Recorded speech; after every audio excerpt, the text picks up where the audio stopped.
Welcome back to Teach a Man to Fish channel. In today's video, we're going to be cooking feijoada. Feijoada. Hopefully I said that right. I'll put in a clip real quick that explains it. Feijoada. Feijoada. Literally, it translates to beans and pork. Also, black bean stew from Brazil. Let's go ahead and get started.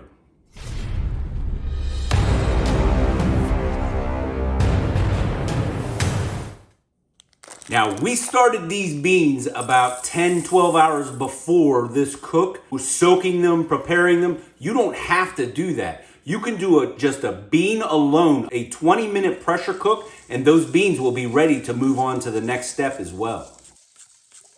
Being a staple everyday meal, the ingredients for this are simple. You're talking beans, garlic, bay leaves, meat, onions. That's about it. We may complicate it just a little bit, but that's the beauty of feijoada. You make it what you want to make it into. There is no set recipe. Be careful with your salt when you're mixing this because some of what you use is salted pork. That should have plenty of the salt that you want in your stew, so just be careful. I would salt to taste if you needed to. Apparently there's this big debate over change the water out or don't change the water out. I can envision that water adding flavor. It could also do what they are concerned with, to complicate the digestion, the fiber and the complications that come along with that with beans that I won't mention in this video, but emptying the water out seems to be prudent to me. That's what we're gonna do. Change the water out just before we cook. Since this is pretty much going to be what we would call the people's food, we're going to be using less expensive cuts of meat. Country ribs, some pork loin, chuck steak or London broil, all diced up and cut into hearty sections. We'll be cooking this entire meal in an Instapot or a pressure cooker. Nothing says you have to do this in a pressure cooker, just makes it a bit quicker and arrive home from work and you can still cook this meal. So most of these meats are cut into bite-size or hearty size chunks. I prefer the hearty size. And that would be your beef, chuck or London broil is what we have here. Your pork loin cut into 1-inch size chunks, with the exception of the country style ribs. I like the bone that exists in that, and it holds together and you can pick the whole thing up. Again, my mouth is watering. I do this every time I do a video. My mouth is watering talking about this and knowing what's coming, but I leave those as whole because they come out as ribs that you can snack on. All of those raw and unprocessed meats need to go into boiling water for, say, about 10 minutes or so. And what comes up out of that water is some of the blood and fat, and you kind of get a jump start on the cook with that. As that foam rises to the surface during the boil, you'll go ahead and strain that off and remove it from the water. This meal is said to be a meal for the poor people. They would fit in there all of the parts or the cheap parts of the meat. Nothing went to waste. You'd have ears, pig feet. You can still get it that way down there. Some of the ribs and the meat that is typically would be considered low on the hog as opposed to high on the hog. You can put any meat that you want into it. Don't spend a fortune on your meat. Pork loin's relatively cheap. Chuck roast, relatively cheap. London broil, relatively cheap. When we talked about earlier that it was all different kinds of meat you can put in there, while we were in Brazil, we actually did find a seafood variety of this. You can make out of it what you want to. All of that meat in this slow, long cook or in the pressure cooker ends up getting that meat broken down and tender, and all that flavor just infuses into those beans.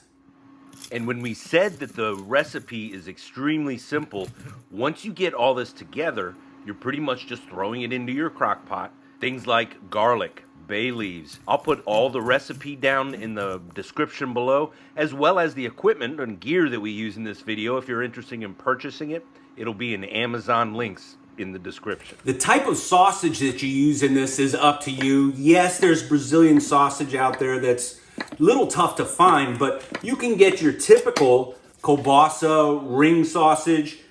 I like to do the smoked because I like the smoked flavor in this stew. So this is pecan smoked beef sausage.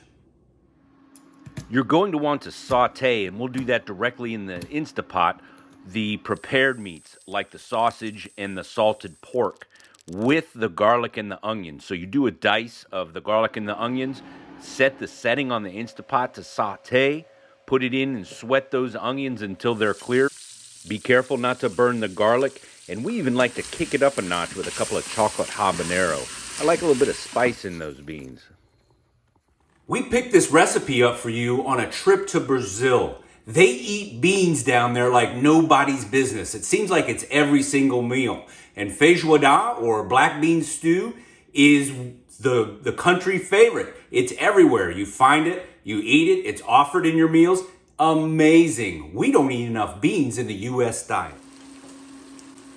Let's go ahead and grab those boiled meats, throw them over into the crock pot for the next step, which is the long cook under pressure. Don't forget the star of the show. Throw those beans in, and you want to cover those up with just enough water to get up to the beans. It also depends on how thick you like your bean stew at the end. You can define that by how much water you put in. We've also got some homemade chicken broth. You can't go wrong with putting that in. Next, you'll want to throw in your dry spices. In this pressure cooker, or this Instapot, this is a quick, easy, inexpensive meal. It's good comfort food, fills the belly. You can feed a crowd with it. It's really an ideal meal. This is typically served over or beside rice, and I always rinse my rice before I cook it. You'll see that water turn cloudy. That's the starch coming out of the surface of the rice, and that keeps your rice light and fluffy. You'll want to run it until the water pretty much comes out clear. We thoroughly enjoyed bringing you these recipes, and there's more to come. We're going to bring you a street-style grill that we'll build, as well as other recipes. I did want to give a shout out to Marina in America. Great channel. She does a great recipe for this. Some of this is based off of her video, so well done. Now that these beans are soft, you can pull a portion of them out, mash them up a little bit, and it'll help you get that thickness or the consistency that you want in your feijoada.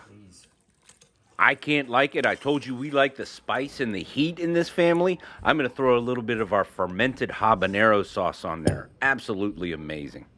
So YouTube says that this video is perfect for your viewing habits. This is my latest upload, and over here is a playlist you might just enjoy. I hope you liked it. If you did, please click like, subscribe, share, and come on back for more.